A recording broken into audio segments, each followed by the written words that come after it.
What's going on YouTube? So compact crossovers are an extremely important segment here in the US, and brands like Toyota and Subaru are well aware of that.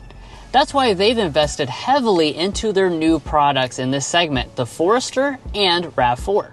Both models are sporting new designs, new tech, and new engines this year. But when it comes to picking between the models, which one is best for you? That's what we're here to find out today.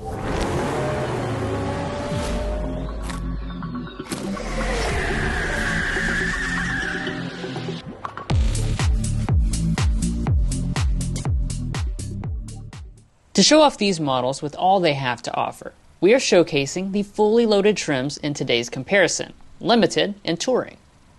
And if you're looking to buy either of them, make sure to check out carconfections.com/newcarquotes to get the best price and access to invoice pricing information. Starting with the exterior section, both models are sporting new looks, with the fully loaded RAV4 Limited and Forester Touring leaning more towards luxurious than their rugged predecessors. While there are some tougher variants available, in this guise, the new RAV4 takes a clean and boxy look, with body-colored elements throughout. Meanwhile, the Forester has less cladding than the previous generation, with a more subdued gloss black grille and less boxy overall shape. Looks are subjective, so we don't score the exteriors, but be sure to let us know which one you prefer in the comments. What we do score are the various features and differences, starting with the headlights. Both are rocking full LED headlamps with fog lamps as well. However, it's only the Forester that has the premium feature of bending adaptive lights for advanced visibility. Both have contrast alloy wheels though, with the RAV4 being 1 inch larger at 20 versus 19. When we head to the sides, the Forester is slightly longer, with a 2-inch advantage over the RAV4. Rest assured, we will be talking about interior packaging, ride quality, and more later on in this comparison. Both also offer black contrast roof options, but this will depend on which trim you select. Moving out back, they're quite similar overall, with exposed wipers and spoilers up top. The Forester has an exposed exhaust outlet though. For the taillights, the RAV4 is more premium, with completely LED units, instead of an incandescent turn signal like on the Subaru. For towing capacity, both handle a maximum of 3,500 pounds, but the majority of the RAV4's trims can actually achieve that, including this Limited. Only the Wilderness Forester can achieve that much, so this Touring is rated at 1,500 pounds. At the mirrors, each of them has heating and blind spot monitoring. They also match each other for safety, with all major safety systems as standard equipment. The RAV4 goes above and beyond with a standard drive recorder, which uses the existing cameras on the car to act like a dash cam. That concludes the exteriors, so now let's check out the insides. But first, If you're new here, we're brothers and we've been reviewing cars since we were 12 and 16. We started young, and since then we have reviewed over 2,000 vehicles at every price point. No matter what you're looking for, from humble to high-end, we'd love for you to subscribe to be a part of our Car Confections family. Let's learn a lot and have some fun with all the latest cars. Starting with the keys, both feature smart entry systems and support for remote start. Opening up the doors, you'll see very practical and tech-filled cabins on both. But let's start with the seats.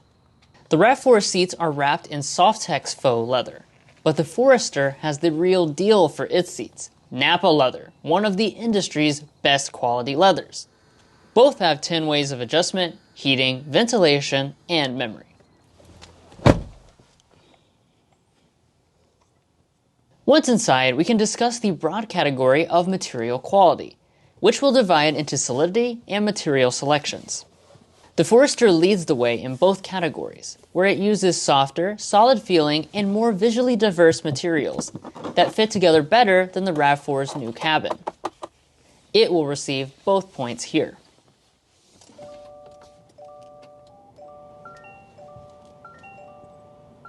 Firing them up, you'll be greeted by digital gauge clusters on both, at an equivalent 12.3-inch size, with customization options such as putting Google Maps in there.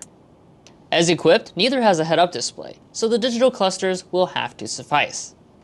Pulling back to the steering wheels, we have heated, leatherette-wrapped, manually adjusting wheels with plenty of buttons. Both also feature rain-sensing wipers. Next up is storage, where both models are bigger than ever. We will evaluate both the console and the multi-use cubbies in the dash. The consoles are quite large and equivalent to each other. But the RAV4's console lid can flip upside down and turn into a table for something like eating. Beyond the console, the RAV4 continues its advantage, with more cubbies than the Subi, and even a passenger storage shelf. Additionally, the RAV4 adds a second wireless phone charging pad on the Limited for 2026, a nice luxury touch. Only the RAV4 has an electronic shifter, but in reverse, both feature 360-degree cameras. Due to the Forester's screen orientation, the RAV4's camera resolution is much clearer with both angles at the same time. At the climate controls, we have two-zone automatic systems, with semi-physical controls in the form of buttons. Many functions are in the screen for both of them, so keep that in mind if you're looking for something with lots of knobs. However, each has a physical volume knob for the audio systems. In the RAV4, you max out with a JBL 9-speaker system, but the Forester's Harman Kardon bumps you to 12 speakers. Let's take a sample of them.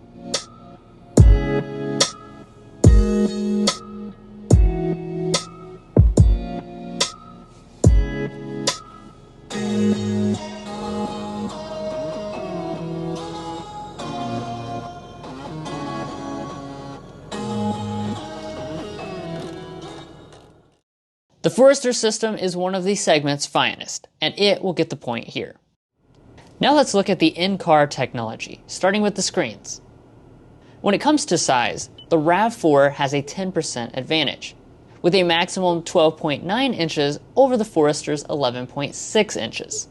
For functionality, the Toyota continues with its advantages, and its latest version of Toyota Multimedia.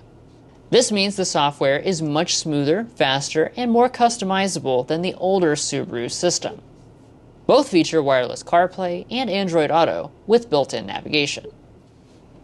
Wrapping up things in the front of the cabins, they both have auto-dimming mirrors with HomeLink and the rear camera ability. They also have panoramic sunroofs on these top trims. Things continue to heat up in the back of these two, so let's dive right in. Starting with the back seat space, the numbers say there is not enough of difference on paper in the advantage of either competitor. But when we measure the practical knee room with our ruler, it reveals that the Forester is realistically roomier, with almost 3 inches for extra space behind my 5'8" driving position. As far as the features go, they are each equivalent and luxurious. Both seats offer room to recline, vents, USBs, and heated seats.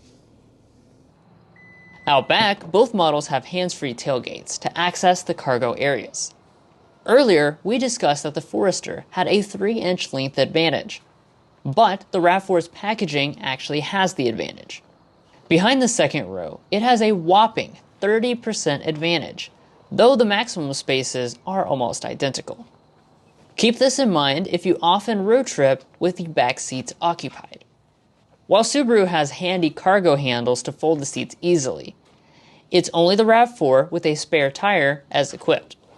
That wraps up the interiors, so now let's take this fight to the streets. For many years, the Forester trailed behind the RAV4 without offering a hybrid powertrain. But those days are no longer. However, these hybrid systems have different heartbeats, as the Subi uses its signature Boxer 4-cylinder engine, and the RAV4 has a traditional inline 4-cylinder. Power and acceleration lean heavily in favor of the RAV4, with 42 more horsepower and a 0 to 60 that is almost 2 seconds quicker.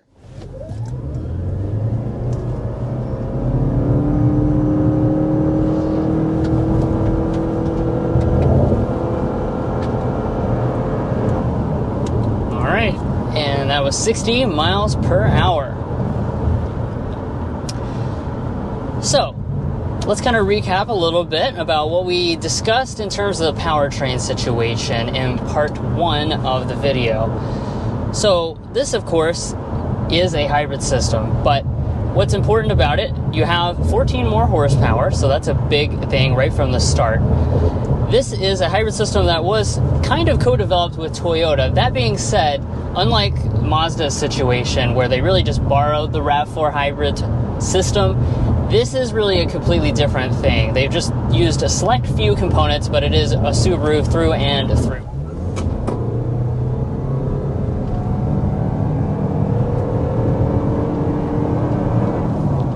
Okay, that was 60 miles per hour with this 2026 RAV4. So, of course, the big news with this next generation RAV4 is the fact that they're moving to a full hybrid powertrain arrangement. So you have a traditional hybrid, and you also have a plug-in hybrid option. We're in the traditional hybrid right now. This is going to be what the vast majority of customers will walk away from the dealership with because it is standard on almost every single trim level, 6 out of 7 trim levels. Transmission-wise, both use an eCVT, which is plenty responsive on both. But in typical Subaru fashion, the Forester is more suited to go off-road. While both trims tested have standard all-wheel drive, the Subi has a more capable full-time symmetrical all-wheel drive system with variable torque distribution ability, compared to an independent rear electric motor providing the power to the back wheels in the RAV4. Furthermore, the Forester's additional 0.6 inches of ground clearance would be helpful when going off the beaten path. If off-road performance matters even more to you, you can shop the woodland or wilderness trims of the RAV4 and Forester respectively.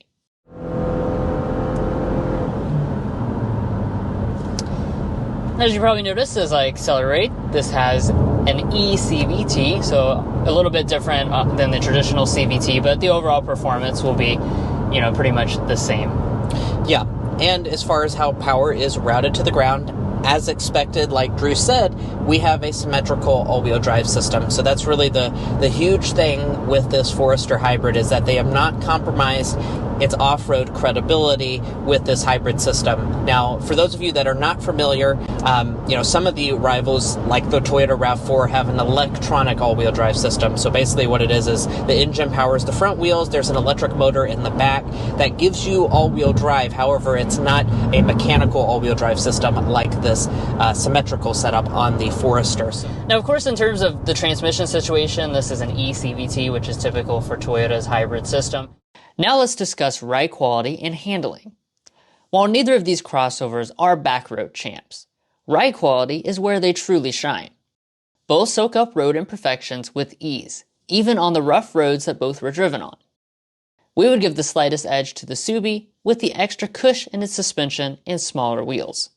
So how is the ride quality? Well, overall, we've been driving it around for several hours at this point, and we have been nothing but impressed with what Subaru has done with the ride quality. It feels very similar to the gasoline model that we've tested out multiple times at this point. They've done a great job of balancing ride as well as handling feel as well. Now, also good news is the ride quality. So we've been driving around here all morning long, and like I just said, this is a pretty rough road surface, and even if we hit big bumps in the road, I think it does a great job in terms of ride quality.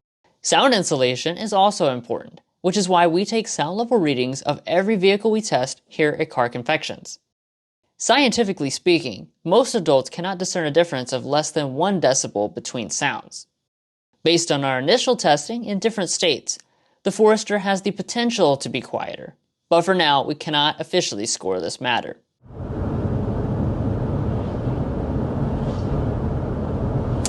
56.2 or 55.9 was our lowest reading.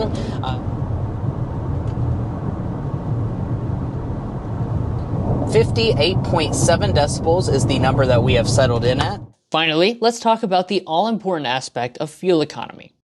While the Forester is much more efficient with its new hybrid, the RAV4 still holds a 7 mile per gallon combined advantage. That is, of course, very significant, but both models will save you more than the average crossover at the fuel pumps.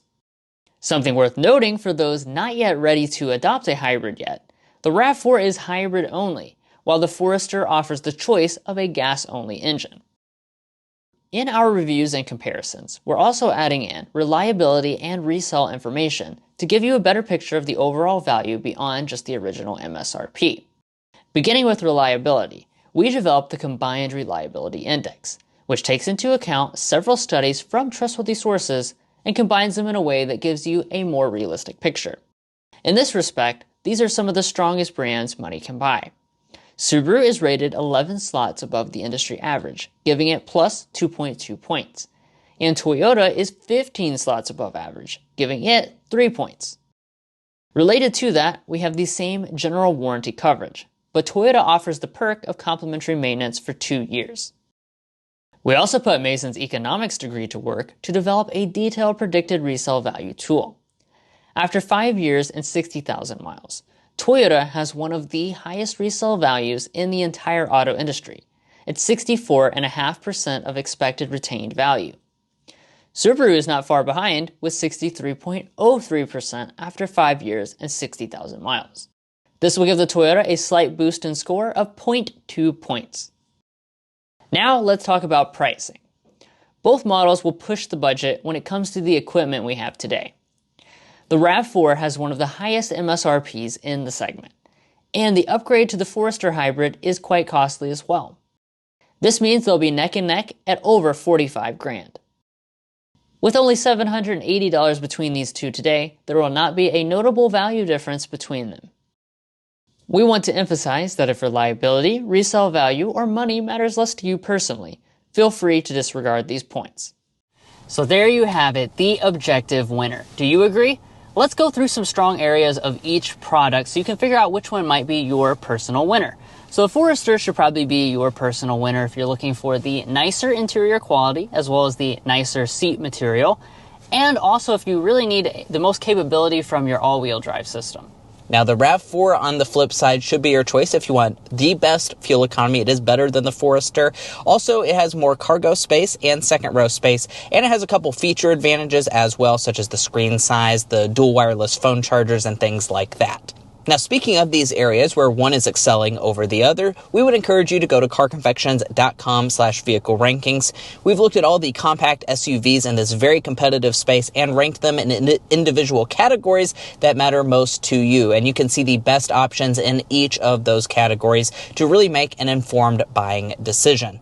But which one of these will we put in our driveways? So I'm going to pick the RAV4, and that's based on a few things, mostly the efficiency, the technology, and that overall packaging. I would probably lean the other way and pick the Forester just because it has a more quality and interior with nicer materials. The RAV4 is a little bit on the cheaper side.